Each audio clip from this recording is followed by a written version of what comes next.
Hello students, आज हम class 8 की साइंस की वर्कशीट नंबर 21 कर रहे हैं। 28 सितंबर के लिए आई है।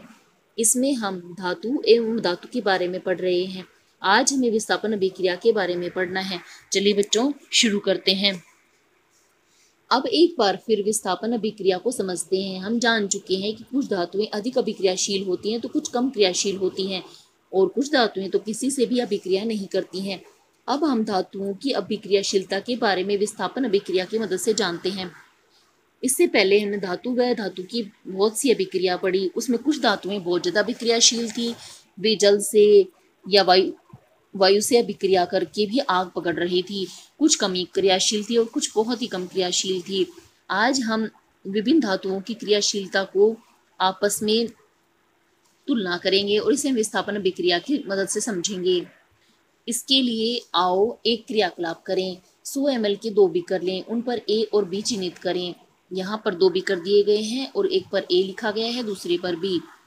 प्रत्येक बीकर में 50 ml जल लीजिए। प्रत्येक बीकर में 1 चम्मच कॉपर सल्फेट डालकर घोलिए। यहाँ पर इनके अंदर 50-50 ml जल लिया गया है और इसमें कॉपर सल्फेट डाला गया है। बीकर ए में जिंक लेपित कील और जिंक धातु की पत्ती डालें और बीकर बी में लोहे की कील डाल दें और अपने प्रेक्षण को ध्यान से देखें। ए बीकर में हम जिंक धातु का टुकड़ा या जिंक धातु की पट्टी डालेंगे और बी लोहे की कील डालेंगे, और इसके बाद हम इसमें परिवर्तन देखेंगे।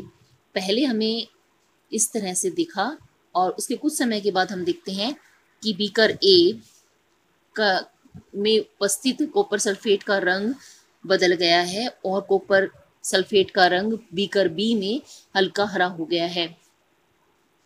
प्रेक्षण: बीकर ए में जिंक कॉपर सल्फेट की विलयन में से कॉपर को विस्थापित कर देता है, जिसकी वजह से कॉपर सल्फेट का नीला रंग अदृश्य हो जाता है।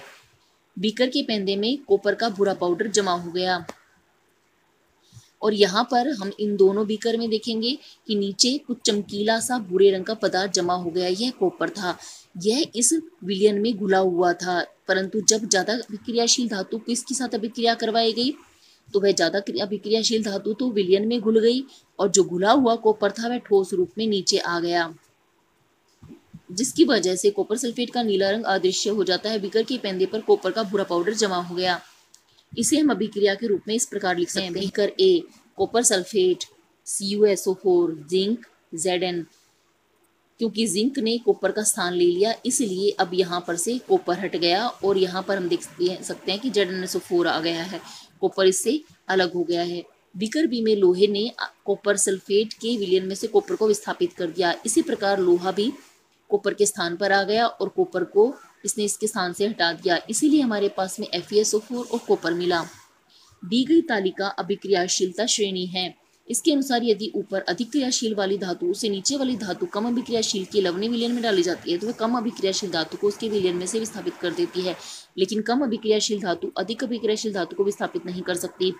यहाँ क्रम दिया गया है। इसमें विभिन्न प्रकार की धातुओं की श्रेणी बनाई गई है, जैसे सबसे ऊपर पोटेशियम, फिर sodium, calcium, magnesium, aluminium, zinc, iron, lead, copper, mercury, silver और गोल्ड। ये धातुओं की विक्रियाशीलता श्रेणी है। सबसे अधिक क्रियाशील सबसे ऊपर वाली धातु है और सबसे कम अभिक्रियाशील सबसे नीचे वाली धातु है।